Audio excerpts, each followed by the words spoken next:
স্বাগত জানাই। পশ্চিমবঙ্গ মহিলা কমিশন আপনারা সকলেই জানেন বিভিন্ন বিষয় নিয়ে কাজ করে, সেগুলো ম্যাডাম আপনাদের জানাবেন পরে। সেই বিষয়ে দরকারের জন্যেই, সেই বিষয়ে নানা রকম খোঁজ খবরের জন্য আমরা বিভিন্ন জেলায় ঘুরে বেড়াই এবং সেখানে কি কি অসুবিধে আছে বিশেষত মহিলাদের, সেগুলো আমরা জানতে আসি। আজ আমরা এসছি এবারে উত্তরবঙ্গতে।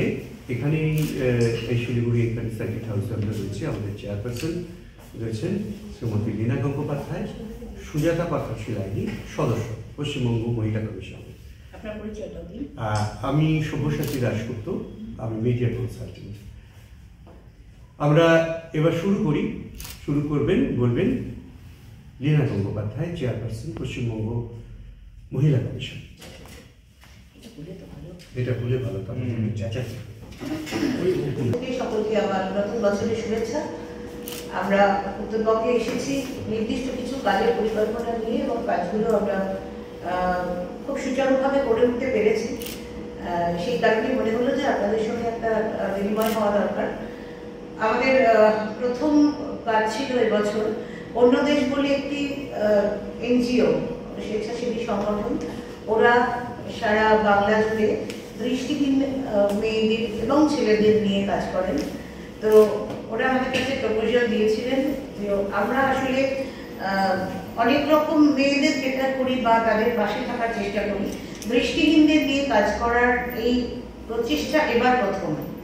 তো সেটা আমাদের নিজেদেরও মনে হয়েছিল যে এরাও সমাজের অংশ এবং খুব বেশি করে এদের পাশে থাকা দরকার। আমাদের যাদের চোখ আছে তারা আমরা হয়তো বুঝে উঠতে পারি না দৃষ্টিহীনদের যন্ত্রণাটা কোথায়। এখনো তাদের সহায়তা নিয়ে হাত ধরে পার করে দিতে হয়, প্রতি ক্ষেত্রে তাদের নির্ভরশীল হতে হয়। তো এই জায়গায় দাঁড়িয়ে মনে হয়েছিল যে এই যারা এই কাজটি করছেন তাদের সঙ্গে আমরা একসঙ্গে উইমেন্স কমিশন এবং সেই স্বেচ্ছাসেবী সংগঠন মিলে দৃষ্টিহীন মেয়েদের জন্য কিছু করতে পারি কিনা, এই ভাবনা থেকেই আমরা প্রথম উত্তরবঙ্গে একটা ওয়ার্কশপ করলাম। প্রেরণা স্কুলের নাম, সেখানে দৃষ্টিহীন মেয়েদেরই দেখলাম আমি, বোধহয় মানে রেসিডেন্সিয়াল স্কুল, ওরা অন্যান্য জায়গায় পড়তেও পাঠান। তো সেইখানকারই একটি মেয়ে, সে আবার এখন অন্য দেশ বলে যে স্বেচ্ছাসেবী সংগঠন রয়েছে তাদের সঙ্গে খুব ঘনিষ্ঠভাবে জড়িয়ে, এবং সেই মেয়েটি অনেক দূর পড়াশুনো করেছে কলকাতায় গিয়ে। তাদের প্রাথমিক লেভেল ছিল এই স্কুলটি, উত্তরবঙ্গের মেয়ে, এবং তারা স্বামী মানে আরও একজন দৃষ্টিহীন মানুষের সঙ্গে সংসার করে। এক্ষেত্রে তারা নাটকের সঙ্গে জড়িয়ে, এবং এই ছেলে মেয়ে এরা আমার পরবর্তীতে যাতে তারা যে ক্রাইসিসগুলো পেরিয়ে এসেছে, যে হার্ডিলগুলো পেরিয়ে এসেছে, সেগুলো যাতে আরেকটু সহজ হয়, সেজন্য অন্যান্য যারা এখন ছোট বড় হচ্ছে তাদের পাশে দাঁড়ায়।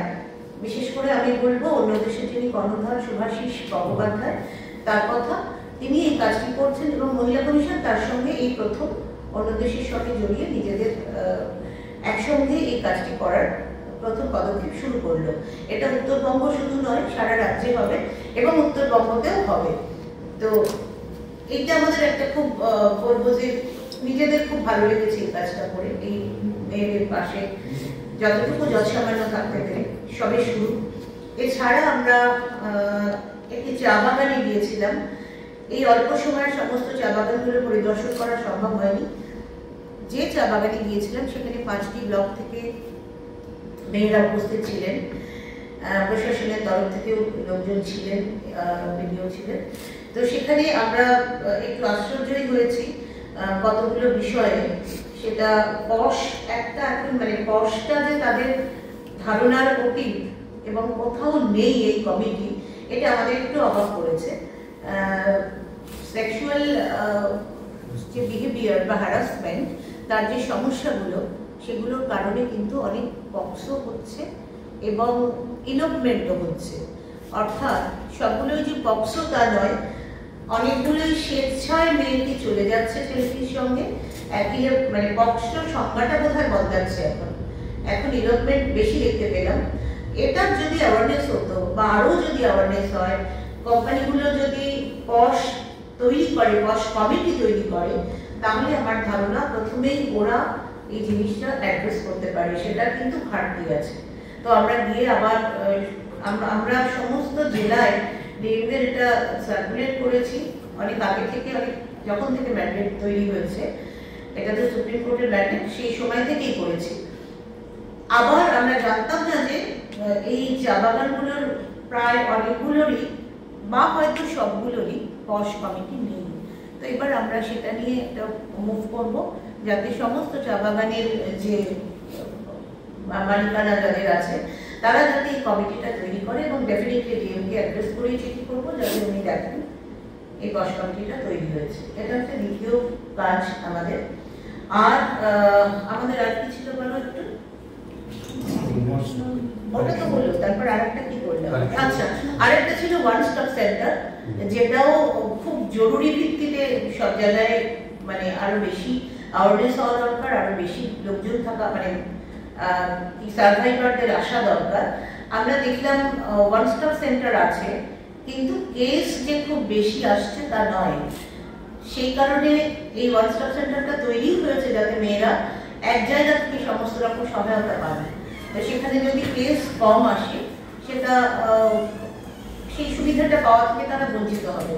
আমি খোঁজ নিলাম, অ্যাওয়ারনেস হচ্ছে, নিশ্চিতভাবেই হচ্ছে, কিন্তু মেয়েরা আসছেন কম। এটার জন্য একটা উদ্যোগ আরো বেশি করে নিতে হবে, কি করে মেয়েরা আরো আসতে পারে। কারণ ওয়ান স্টপ সেন্টার কিন্তু খুব ইম্পর্টেন্ট একটা জিনিস, যেটাকে আমরা কিছুতেই ডিনাই করতে পারি না। আর এছাড়া কারেকশনাল হোম ভিজিট, এই ছিল আমাদের মোটামুটি কর্মসূচি। আমরা আমাদের কাজের ব্রিফটা নিলাম। আপনাদের যদি কোনো প্রশ্ন থাকে, আমরা এবার খোলাখুলি প্রশ্নে যাব। আমরা খুব বেশি ভিজিট করেছি, বারবারই এসেছি, বারবারই ভিজিট করেছি। দেখুন, কারেকশনাল হোম তো বাড়ি হবে না, বাড়ির মতো এনভায়রনমেন্ট ডেফিনেটলি সেখানে পাওয়া যাবে না, কিছু কনস্ট্রেন্ট থাকে। কিন্তু ওভারঅল আমি বলবো, এবারে আমি নিজে দার্জিলিং কারেকশনাল হোমে যাইনি, আমার মেম্বাররা গিয়েছিলেন, এবং শিলিগুড়ি কারেকশনাল হোমেও, যেহেতু আমরা দুটো টিম হয়ে ভাগ করে কাজ করেছি। তো আমি এইটুকু ব্রিফ পেয়েছি ওদের থেকে যে কারেকশনাল হোমে মেয়েরা কখনো বলছেন না তাদের কোনো অভিযোগ আছে, একমাত্র বাড়ি যাওয়া ছাড়া। তো সেইটা তো আমরা কিছু করতে পারবো না, বাড়ি যাওয়ার সময় নির্দিষ্ট যার যেরকম সাজার মেয়াদ সেরকম কোর্টে কেস চলবে, তার অনুযায়ী নির্ভর করবে। আলাদাভাবে আমাদের একটা সাজেশন ছিল, জলপাইগুড়ির ক্ষেত্রেও প্রযোজ্য, যে কোনো এনজিও এনগেজ করে যাতে ওদের অন্য সময়টা, যে সময়টা ফ্রি টাইম বা অনেক সময় অবসর নিয়ে বসে থাকে, সেটা না করে তাদের যাতে কাজকর্মের মধ্যে ঢোকানো হয়। তো এবার সেটা প্রয়োগ করা হয়েছে, মানে গতবারই আমাদের রেকমেন্ডেশনে এটা করা হয়েছে। কর্তৃপক্ষকে আমি এই সুযোগে ধন্যবাদও জানাচ্ছি। এনগেজ হয়েছেন তারা, একটি এনজিও আসে এবং জলপাইগুড়ি কারেকশনাল হোমে মেয়েদের কাজকর্ম করা।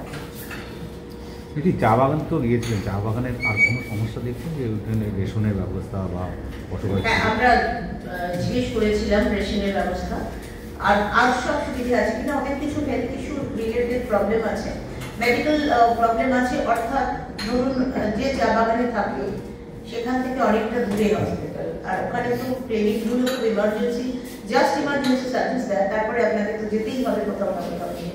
তো সেই ইনফ্রাস্ট্রাকচার তো কোনো চা বাগানেই নেই, থাকার কথাও নয়, হয়তো হসপিটাল করে দিতে পারবে না চা বাগানে, কিন্তু ইমার্জেন্সি সার্ভিসটা দেওয়া দরকার। এবং আরেকটা সমস্যা আছে, ওদের কথা অনুযায়ী গাড়ি স্কুলে বাচ্চাদের দেবে, সেটা অনেকটা দূর হেঁটে আসতে হয়। কিন্তু আবার এটাও শুনলাম যে গাড়ি আছে, তাহলে কেন তারা আপিল করতে পারেন না, সেটা আমরা জানতে চেয়েছি। সেটা একটা। আরেকটা পয়েন্টে পেয়েছিলাম যে বোধহয় কোথাও একটা সেক্টরে রেশনিং এর একটু প্রবলেম হচ্ছে, কারণ কোয়ালিটি নিয়ে একটা কনসার্ন ছিল, সেটা আমরা কথা বলে এসেছি। আর দ্বিতীয় হচ্ছে স্প্লিট হয়ে গেছে কিন্তু ফ্যামিলিগুলো। ধরুন আগে একটা কার্ড ছিল, সেই কার্ডের আন্ডারে হয়তো নথিভুক্ত ছিলেন 6 জন, ছেলে কিংবা মেয়েটি বড় হয়ে গেছে, তার সংসার হয়েছে আলাদা, কার্ড তো আর দুটো হয়নি, কার্ড একটাই আছে। সুতরাং এদের ক্ষেত্রে সেই রেশনিংটা হাফ হয়ে যাচ্ছে বা একটা দল পাচ্ছে না, এটার একটা সমস্যা। এই অ্যাওয়ারনেস তৈরি হওয়া দরকার, এবং আমরাও যে ছিলাম এতক্ষণ, আমরাও কিন্তু এই বিষয়ে কথা বলেছি। বাবা মার ক্ষেত্রে অনেক সময় হচ্ছে, মায়েরা বিশেষ করে এটা পাবলিক করতে চাইছেন না, এবং একটা আশ্বাস ব্যাপার থাকছে যে ঠিক আছে, যা হওয়ার হয়ে গেছে। এবং এদের অনেকেরই একটা রিচুয়াল যে তাড়াতাড়ি বিয়ে হয়ে যাওয়া, তো সেই কারণে এই সংস্কারের জায়গাগুলোকে ওভারকাম করতে হবে। আমরা সেটা যখন বললাম, ওরা কিন্তু ওপেন আপ বললেন হ্যাঁ আমরা চাই আমাদের ছেলে মেয়ের জীবন যেন আমাদের মতো না হয়, তো ওরা লেখাপড়া যদি চাই তাহলে ওই চাইয়ের সঙ্গে কাজটা মিলছে না। তো সেক্ষেত্রে সেইটার আমার মনে হয়, দেখুন আমরা হয়তো 1 ঘন্টা কথা বলেছি, 1 ঘন্টা কথা বলে যদি ওরা কথা বলেছে, ওরা বলছেন আমরা প্রচুর অ্যাওয়ারনেস করি। এবার আমার মনে হয়, এটা আমার সাজেশন, আমি লিখবো নিশ্চয়ই, এই যে চা বাগানগুলো আছে যেখানে ওরা থাকেন, যে রেসিডেন্ট এলাকা, রেসিডেন্স এলাকা, যেখানে যে রেসিডেন্সে থাকেন সেই অঞ্চলে একজন করে কাউন্সিলর যদি নিয়োগ করা হয় কোম্পানির তরফ থেকে, এবং রেগুলার যদি বাচ্চাদের এই কাউন্সিলিংয়ের ব্যবস্থা থাকে, তার সঙ্গে মায়েদেরও থাকে, তাহলে আমার মনে হয় এটা সুরাহা হওয়ার একটা পথ খুঁজে পাওয়া যেতে পারে। তো এই রেকমেন্ডেশন নিশ্চয়ই আমাদের তরফ থেকে থাকবে। একটা যে রেশনের ব্যাপারটা বললেন, এটা নিয়ে কি চিন্তা ভাবনা করছেন যে এই মেটেলি চা বাগান, সেখানে 5টা ব্লক থেকে মেয়েরা এসেছিলেন, অনেকে ছিলেন, অনেক মেয়ে, বিভিন্ন বয়সী।